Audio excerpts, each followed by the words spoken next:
মাত্র দুটো ধারাবাহিকেই মিলেছে খ্যাতি। কত পারিশ্রমিক পান পল্লবী শর্মা, জানলে অবাক হবেন আপনিও।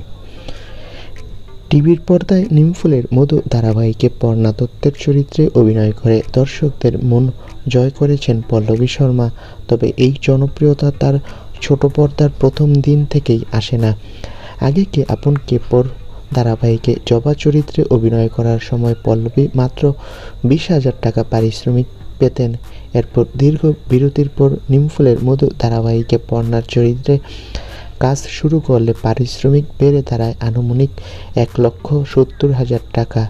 এবার জানা যাচ্ছে পল্লবীর নতুন ধারাবাহিক তারই ধরি ধরি মনে করিতে বিশ্বরূপ বন্দ্যোপাধ্যায়ের সঙ্গে জুটি বেঁধে পারিশ্রমিক আরও কিছুটা বৃদ্ধি পাবে।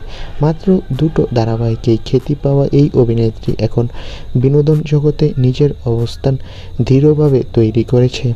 তো বন্ধুরা, তোমরা কে কে পল্লবী শর্মার অভিনয় পছন্দ করো কমেন্ট করে জানাও। আর টেলিপাড়ার সব তারকাদের আপডেট পেতে আমাদের সঙ্গেই থাকো। ধন্যবাদ বন্ধুরা ভিডিওটি দেখার জন্য।